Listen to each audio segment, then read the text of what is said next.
भरतपुर नाम के एक गांव में एक किसान रहता था जिसका नाम रघु था। रघु अपनी सूखी जमीन को देखकर निराश था। बारिश नहीं हो रही थी और फसलें उगने से पहले ही मर जाती थीं। उसकी सारी मेहनत बेकार जा रही थी। हे भगवान, मैं और कितनी बार हार मानूं? क्या मेरी जमीन फिर से हरी भरी नहीं होगी? मेरी फसल अब पहले के जैसी हरी भरी क्यों नहीं होती है? न जाने किसकी नजर लग गई है मेरे खेतों को। नजर तो मेरी किस्मत को लग गई है जो शादी करके तुम्हारे घर आई हूँ। सोचा था अच्छी फसल होगी तो नई साड़ी खरीदूंगी और चांदी की पायल भी खरीदूंगी, लेकिन तुम्हारे खेत को देखकर तो ऐसा लगता है कि दिन के 2 बार का खाना मिल जाए वह भी काफी है। अरे भाग्यवान, क्यों जी छोटा कर रही हो?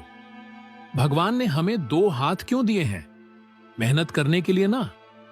देखना, एक ना एक दिन मेरी मेहनत जरूर रंग लाएगी और हमारे खेत भी फिर से हरे भरे हो जाएंगे और फसल के ढेर लग जाएंगे।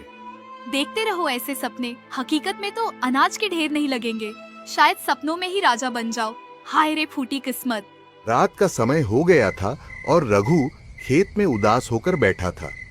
तभी एक बूढ़ा साधु उसके पास आता है। साधु को प्यास लगी होती है। वह रघु के पास आता है और पीने के लिए पानी मांगता है। बेटे, क्या पीने के लिए थोड़ा पानी मिल सकता है? बड़ी प्यास लगी है। आइए महाराज, कुएं में पानी तो बहुत है, लेकिन शायद अनाज मिल भी पाएगा या नहीं। लीजिए, पानी पीजिए। बहुत ज्यादा प्यास लगने की वजह से साधु पानी पी लेते हैं। थोड़ी देर बाद साधु रघु से पूछते हैं, बेटा, क्यों इतनी उदासी? क्या तुम अपनी जमीन को सोने जैसा फलता फूलता देखना चाहते हो? तो लो ये नक्शा। रघु के मन में डर और उत्सुकता का मिश्रण था, लेकिन उसने फैसला किया कि वह इस चुनौती को स्वीकार करेगा। रघु ने अपनी यात्रा शुरू की।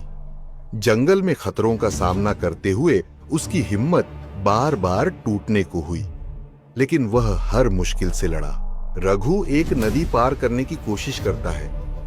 तभी एक भालू उसके सामने आ जाता है। तुम कौन हो और यहाँ क्यों आए हो? मैं अपनी जमीन को बचाने के लिए स्वर्ण बीज की खोज में हूँ। मुझे रोकना मत।